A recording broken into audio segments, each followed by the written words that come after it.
Bismillahirrahmanirrahim. Sebelumnya perkenalkan, nama saya Muhammad Faris Muzaki, NIM 160 69 23 dari kelas C Ilmu Komputer 2016 Universitas Pendidikan Indonesia. Nah, pada kesempatan kali ini saya akan menjelaskan tentang logika dan juga sintaks dari penggunaan repeat pada bahasa pemrograman Pascal. Nah, pada bahasa pemrograman Pascal sendiri, teman-teman dapat menggunakan aplikasi untuk mengcodingannya seperti Free Pascal yang jika kita menggunakan aplikasi tersebut, kita dapat langsung mengcompile pada program itu sendiri. Jadi tidak perlu menggunakan CMD atau mendownload compiler terlebih dahulu. Nah, pada kesempatan kali ini saya memang menggunakan Sublime Text dan saya akan mengcompile melalui CMD. Nah, untuk prakteknya sendiri, mari kita langsung saja. Nah, yang pertama kita harus membuat deklarasi nama programnya. Nah, ini saya menggunakan nama perulangan dan variabelnya itu dapat disesuaikan sesuai keinginan teman-teman. Nah, yang perlu diingat adalah jenis dari variabel itu sendiri. Jadi jangan sampai salah. Teman-teman ingin menginput angka, ingin menginput huruf, ingin menginput nilai koma atau apa, itu harus jelas. Jadi tidak harus jelas lah, karena program komputer pun harus menerima inputan yang jelas. Nah, lalu setelah deklarasi variabel, kita membuat deklarasi bahwasannya program telah dimulai. Nah, setelah di begin, teman-teman bisa menulis repeat. Nah, repeat ini gunanya apa sih? Nah, repeat ini adalah suatu deklarasi sintaks untuk perulangan. Nah, untuk lebih jelasnya kita coding terlebih dahulu. Saya akan menulis write line. Misalkan masukkan nama. Nah, sip. Dan jangan lupa setelah kita mengeluarkan output, karena program tidak dapat mengolah tanpa adanya input. Nah, setelah itu kita tulis readline dan kita tulis nama. Nah, ini apa fungsinya sih ln ini? Nah, jadi kalau misalkan kita hanya menulis write, maka si program akan menulis masukkan nama seperti ini, dan nanti si program akan meminta inputan sesuai baris masukkan nama, jadi tidak akan meminta inputan di bawah. Ya, jadi ini sesuai kebutuhan aja sih, nggak perlu sama. Ya. Nah, setelah selesai kita menerima inputan, kita memberikan syarat kepada program kapan program ini akan berhenti berulang. Nah, until. Nah, untuk syarat ini sendiri teman-teman bisa menyesuaikan dengan kebutuhan. Nah, mohon maaf, ini bukan nama ya. Mohon maaf, input. Nah, salah variabel. Sip. Nah, perulangan akan berhenti saat ada inputan, misalkan PIU. Nah, jadi program akan berhenti saat user menginput PIU. Nah, ini bisa disesuaikan, mangga.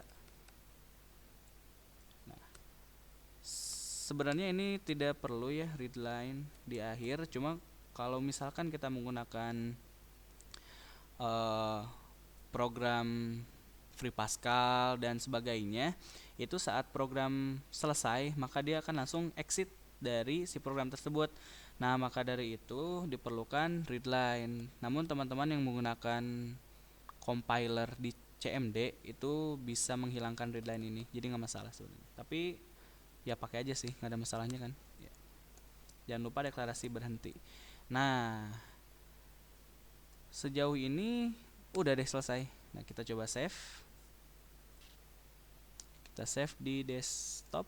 Iya, namanya perulangan. Sip, Pascal. Oke, kita buka sekarang. Nah, ini filenya udah ada di sini. Saya akan mencoba mengcompile menggunakan CMD dengan deklarasi fpc. FPC perulangan. Nah, seperti ini. Nah, ini tanda bahwasannya program yang saya buat itu berhasil dikompil, berarti nggak ada masalah.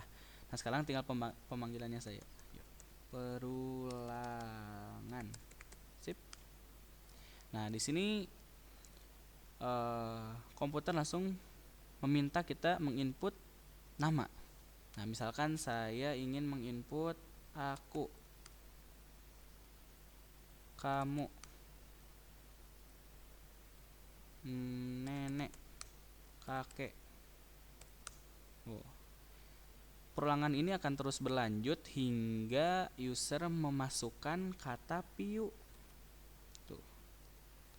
Saat user memasukkan kata piu, komputer akan berhenti meminta inputan karena pada syarat yang kita ajukan tadi, input sama dengan piu. Jadi selama inputnya tidak sama dengan piu, komputer akan terus-menerus meminta inputan.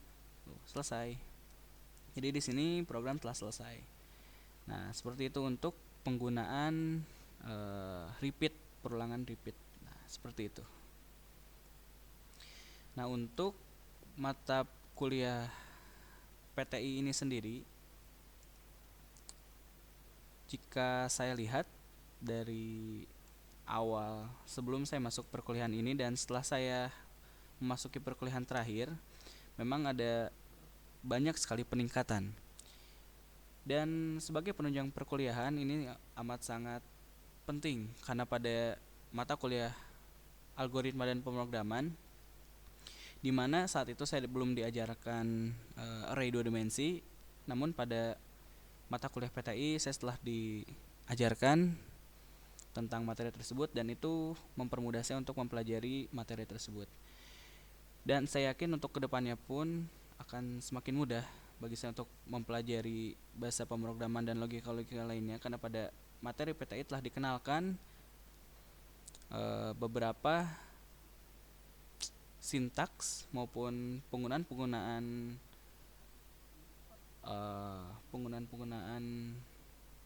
sintaks, penggunaan sintaks dalam pemrograman seperti halnya represif dan lain sebagainya akan digunakan pada struktur data, dan saya yakin materi-materi tersebut cukup sulit, namun karena telah dikenalkan jadi pada saat saya memasuki mata kuliah tersebut tidak akan terlalu sulit karena sebelumnya telah dikenalkan di materi PTI. Ya, mungkin sekian dari saya. Assalamualaikum warahmatullahi wabarakatuh.